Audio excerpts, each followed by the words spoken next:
Bismillahirrahmanirrahim. Assalamualaikum warahmatullahi wabarakatuh. Innal hamdalillah nahmaduhu wa nasta'inuhu wa nastaghfiruh wa na'udzu billahi min shururi anfusina wa min sayyiati a'malina. Man yahdihillahu fala mudilla lahu wa man yudlil fala hadiya lahu.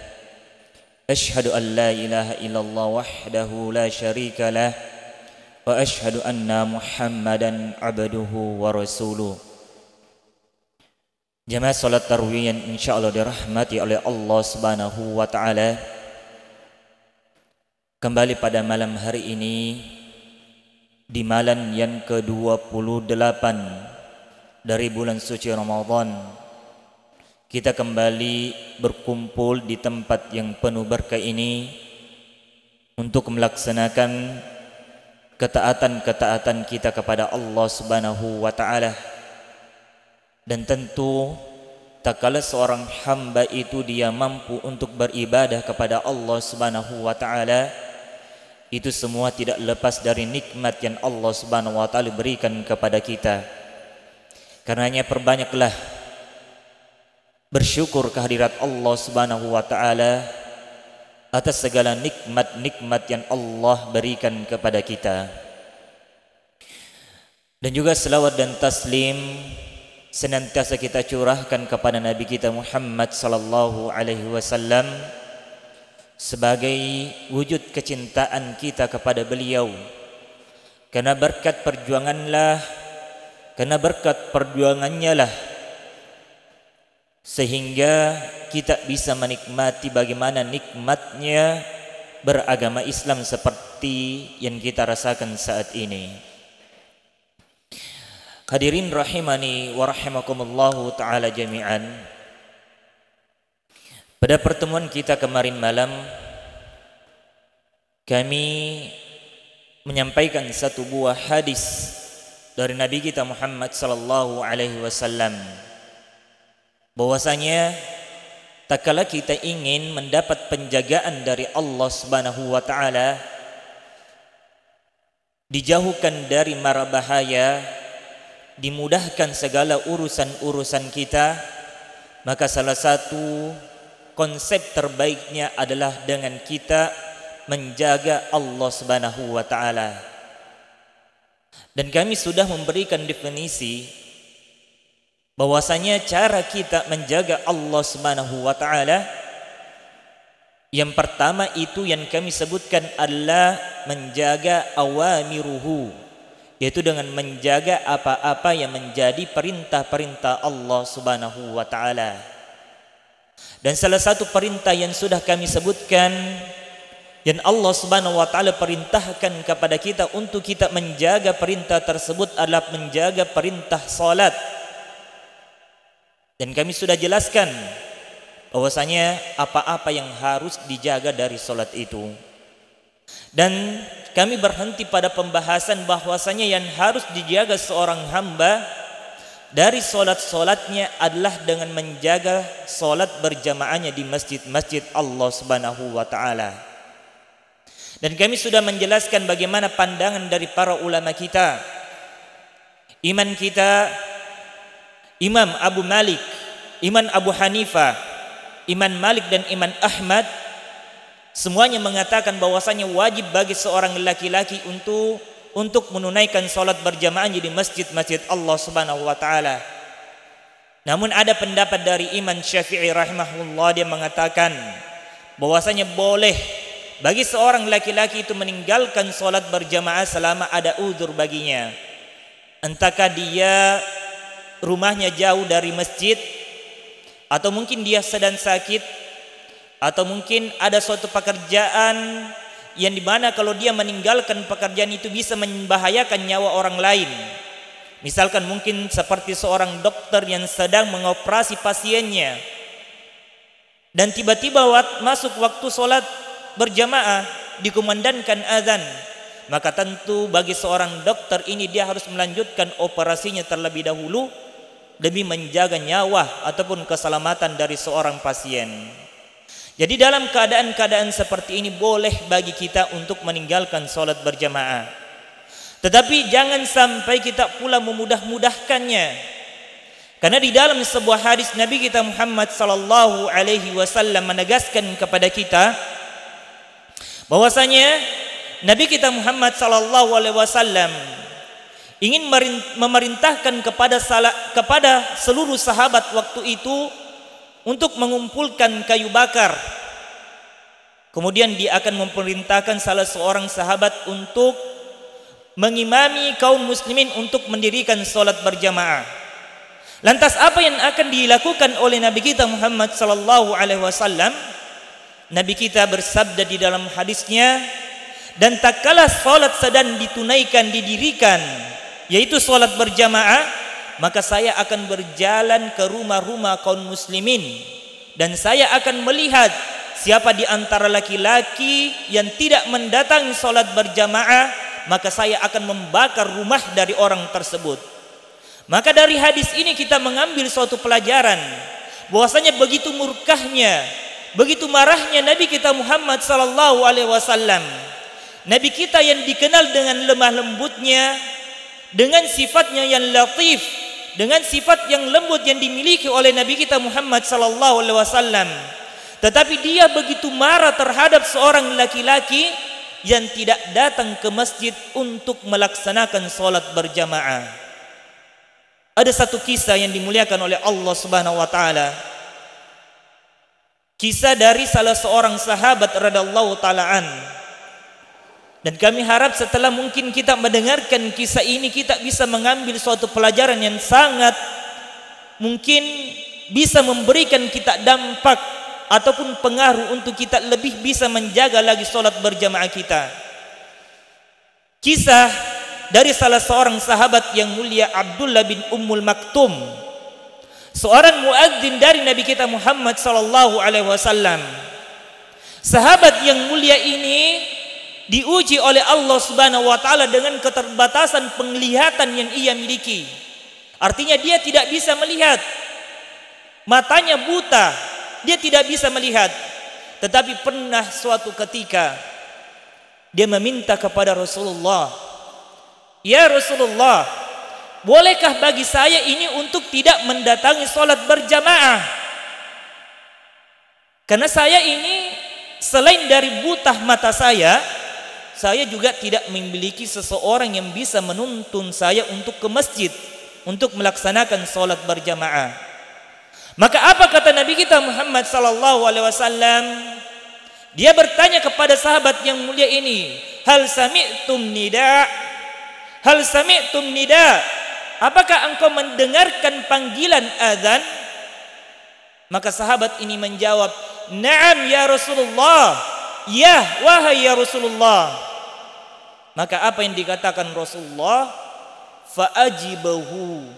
Maka penuhilah panggilan suara azan tersebut. Apa pelajaran yang kita petik dari kisah singkat ini? Bahwanya seorang sahabat yang buta matanya, yang tidak memiliki penuntun dari rumahnya menuju ke masjid untuk melaksanakan salat berjamaah, tetapi Nabi kita Muhammad sallallahu alaihi wasallam tetap memerintahkan dia untuk mendatangi salat berjamaah. Saking pentingnya salat berjamaah itu bagi seorang mukmin yang mengaku beriman kepada Allah Subhanahu wa taala.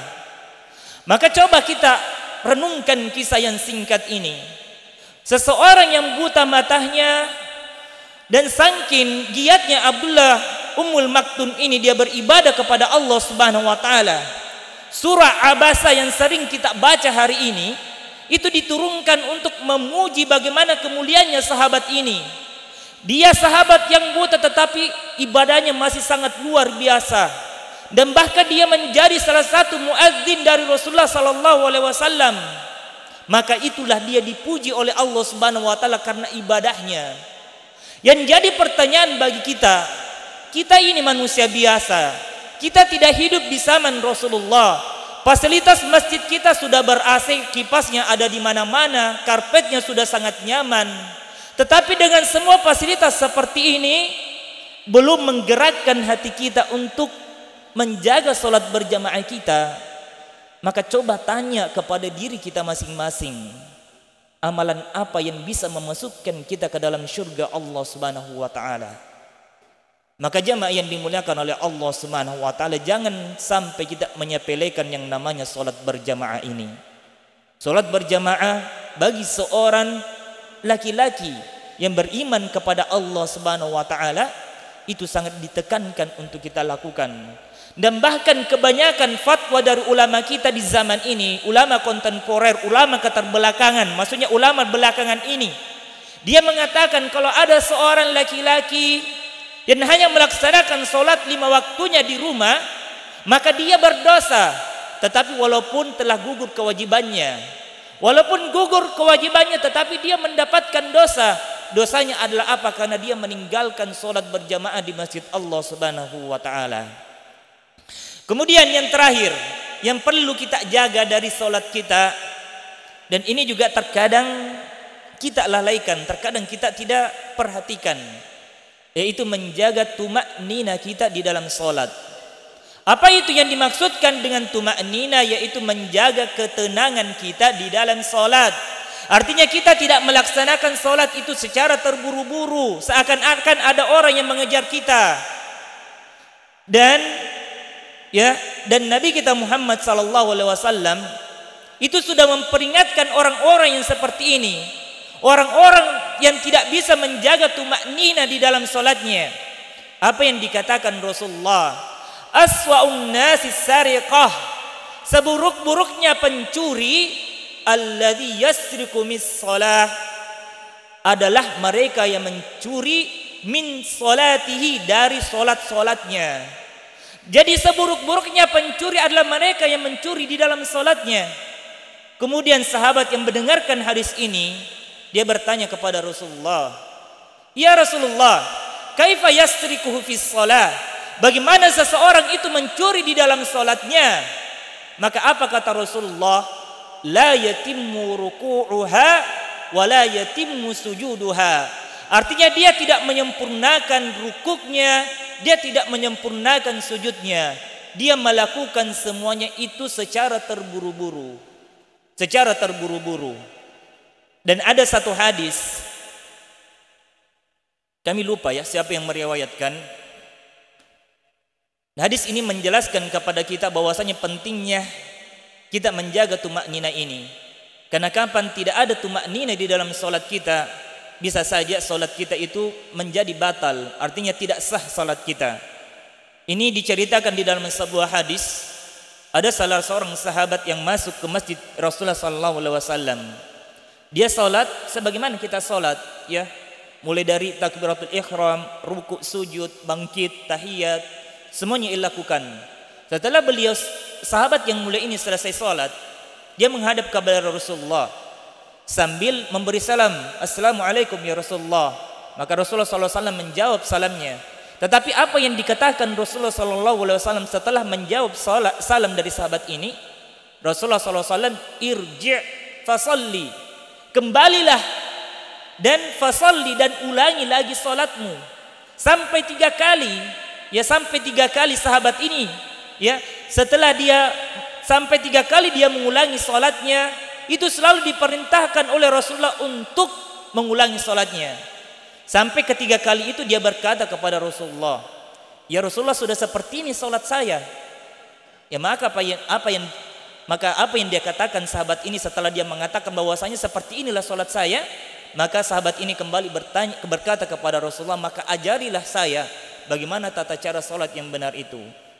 Maka Rasulullah SAW mengajarkan bahwasanya fakabbir, mulailah dengan bertakbiratul ihram dan sempurnakan setiap gerakan-gerakan di dalam salat kita. Artinya pentingnya kita menjaga tumak-nina di dalam salat-salat kita. Hadirin rahimakumullahu taala jami'an. Maka sebagai penutup, ya, kami ingin juga menyampaikan di antara adab-adab yang perlu kita perhatikan. Beberapa malam yang lalu, ya, Ustaz kita menyampaikan bahwasanya ada adab-adab yang perlu kita perhatikan di dalam salat, dan kami ingin menambahkan bahwasanya adab yang terkadang dilupakan oleh kaum muslimin ini sekarang tatkala melaksanakan salat berjamaah, yaitu dia melakukan gerakan-gerakan bersamaan dengan imam. Dia melakukan gerakan-gerakan bersamaan dengan imam. Salah seorang sahabat yang mulia, kalau tidak salah Barra' bin Azib, ya kalau tidak salah, beliau meriwayatkan sebuah hadis bahwasanya ketika kami melaksanakan salat berjamaah dengan Rasulullah, kami itu tidak bangkit dari ruku kami setelah imam itu, artinya setelah Rasulullah yang menyempurnakan bacaan Sami Allahu liman hamidah. Ya, artinya selesai baca Sami Allahu liman hamidah, sahabat baru bangkit. Ya, kemudian juga kami juga tidak menggerakkan sedikit punggung kami, ini kata sahabat. Ya, kami tidak sedikit pun menggerakkan punggung kami di bagian belakang kami sampai ketika Rasulullah SAW menyempurnakan sujudnya di tempat sujudnya. Ya, dan ini merupakan adab kita, ya, terhadap para imam-imam kita. Jangan sampai kita bergerak bersamaan dengan imam, dan apatah lagi sampai mendahului imam. Dan karena dua perbuatan ini merupakan perbuatan terlarang, yang merupakan perbuatan terlarang di dalam solat, ya, di dalam solat. Jadi ini sedikit dari kami tambahan, ya, bahwasanya di antara adab-adab yang perlu kita perhatikan tatkala kita melaksanakan salat berjamaah. Dan kemudian yang terakhir, kami sampaikan bahwasanya insyaallah sebentar subuh kami mengundang para jamaah sekalian, kita akan mengadakan sedikit pengajian nanti subuh untuk pembahasan mengenai tentang zakat fitrah dan juga zakat mal. Jadi kami harap ya supaya kita bisa memaksimalkan kehadiran kita, supaya kita bisa juga mengambil faedah, yang mengambil ilmu tentang bagaimana sih zakat mal tersebut, ya, yang dimana kata Allah Subhanahu wa taala aqimus shalah wa atuz zakah, ya, Allah Subhanahu wa taala menggandengkan perintah salat dan juga perintah untuk menunaikan zakat. Maka dari sini kita ambil sebuah hukum bahwasanya wajib bagi kita pula untuk menunaikan zakat tersebut. Dan bahkan di zaman Abu Bakar, ya, Abu Bakar ini memerangi, ya, orang-orang yang tidak mau membayar zakat. Ya, ini dari kami. Apabila ada salah-salah kata itu datangnya dari kami pribadi, dan apabila ada ucapan kami yang benar, sungguh itunya datangnya dari Allah Subhanahu wa taala. Kita tutup dengan membaca doa kafaratul majelis. Subhanakallah bihamdik asyhadu an la ilaha illa anta astaghfiruka wa atubu ilaik. Tsumma assalamualaikum warahmatullahi wabarakatuh. Waalaikumsalam warahmatullahi wabarakatuh. Bismillahirrahmanirrahim.